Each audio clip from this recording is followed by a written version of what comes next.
Hello friends, welcome to our channel box office blockbusters. কথা বলবো রাজকুমার বনাম প্রিয়তমার কালেকশন নিয়ে। আপনারা জানেন রাজকুমার নিজেদের 38 দিন কমপ্লিট করেছে এবং নিজেদের 38 দিনে প্রিয়তমা কত টাকা আয় করেছে সেটি নিয়েই কথা বলবো। আপনারা জানেন প্রিয়তমা কিন্তু লাইফ টাইম 43 কোটি প্লাস বিজনেস করেছিল। বাংলাদেশের বর্তমানে হাইস্ট গ্রোসিং ফিল্মও কিন্তু প্রিয়তমার মতো কালেকশন বাংলা ইন্ডাস্ট্রিতে এর আগে কোনো ফিল্ম করতে পারেনি। দর্শকদের সাপোর্ট ভালোবাসায় প্রিয়তমা লং টাইম রান করেছিল এবং বক্স অফিসে একটি ভালো কালেকশন করে দিয়েছিল। আপনারা জানিয়ে দেই রাজকুমার বর্তমানে যে কালেকশন করছে প্রিয়তমা কিন্তু বর্তমানে তার থেকে ডাবল কালেকশন করছিল, কারণ আপনারা জানেন প্রিয়তমা লং টাইম রান করেছে এবং বক্স অফিসে একটি অল টাইম ব্লকবাস্টার কালেকশন করেছে। কথা বলবে দুইটি মুভির কালেকশন নিয়ে। ভিডিও ভালো লাগে তো লাইক করবেন এবং এখনও যদি বক্স অফিস ব্লকবাস্টার চ্যানেলটি সাবস্ক্রাইব না করে থাকেন সবার আগে সকল মূল্যের subject plus box office collection জানার জন্য আমাদের চ্যানেলটি সাবস্ক্রাইব করে নেবেন।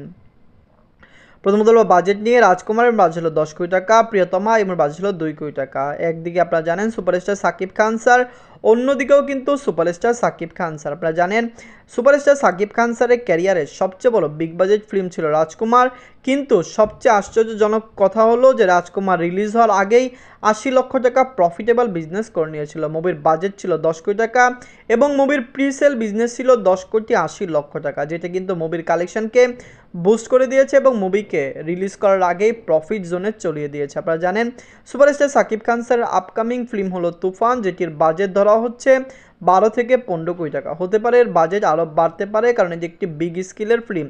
কিন্তু আপনারা জানেন তুফান রিলিজ হওয়ার আগেও কিন্তু তুফান নিজের বাজেট রিকভার করে ফেলবে।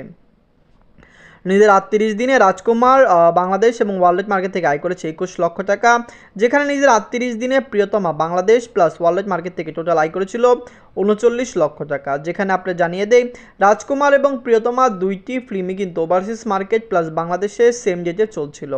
যদি কথা বলি টোটাল গ্রোসালেশনের, রাজকুমার নিজের 38 দিনে টোটাল গ্রোসালেশন করেছে 31 কোটি 95 লক্ষ টাকা, যেখানে প্রিয়তমা এই সময় টোটাল গ্রোসালেশন করেছিল 19 কোটি 21 লক্ষ টাকা। আপনার জানিয়ে দেয় প্রিয়তমা প্রথম দিকে ভালো আয় না করলেও মুভিটি লং টাইম রান করেছে এবং 100 দিন রান করেছে এবং মুভিটি বক্স অফিসে 43 কোটি প্লাস বিজনেস করেছে। যেখানে আপনারা জানেন রাজকুমার প্রথম দিকে ব্লকবাস্টার কালেকশন করলেও মুভিটি বর্তমানে অনেক জায়গা থেকে ওয়াশ আউট হয়েছে এবং মুভির কালেকশনও অনেক জায়গায় ড্রপ দেখা দিয়েছে, যার কারণে কিন্তু রাজকুমার থেকে প্রিয়তমার কালেকশন এই সময়গুলিতে ডাবল ছিল। আমরা এক্সপেক্ট করছি রাজকুমার 40 কোটি প্লাস বিজনেস করবে, কিন্তু প্রিয়তমার কালেকশনটি কিন্তু রাজকুমার বিট করতে পারবে না।